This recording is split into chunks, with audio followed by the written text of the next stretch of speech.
امام مالک رحمۃ اللہ علیہ نے حضرت ابن عمر رضی اللہ عنہ سے ایک حدیث بیان کی ہے۔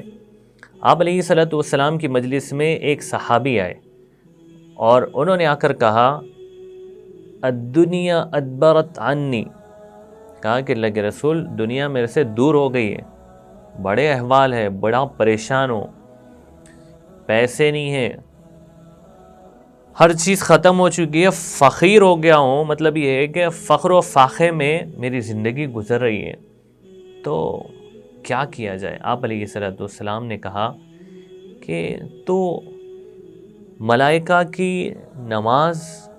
اور اللہ کے مخلوق کی تسبیح سے کیوں غافل ہو گیا؟ مطلب یہ کہا کہ فرشتے جو ہے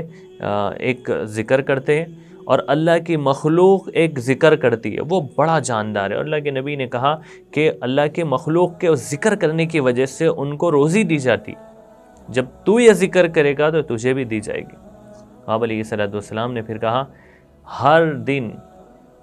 صبح صادق کے طلوع ہونے کے بعد، یعنی فجر کی نماز سے پہلے یا فجر کی نماز کے بعد 100 مرتبہ یہ ذکر کیا کرو، سبحان اللہ و بحمدہ، سبحان اللہ العظیم، استغفر اللہ۔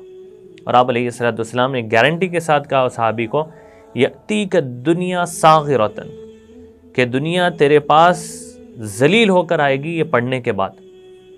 وہ صحابی وہاں سے گئے، کچھ دن تک انہوں نے عمل کیا، اور اس کے بعد تھوڑے دن کے بعد اللہ کے نبی کے پاس آئے اور آ کر کہا کہ اللہ کے رسول اتنی دنیا میرے پاس آ گئی ہے کہ میرے کو رکھنے کی جگہ نہیں مل رہی اب۔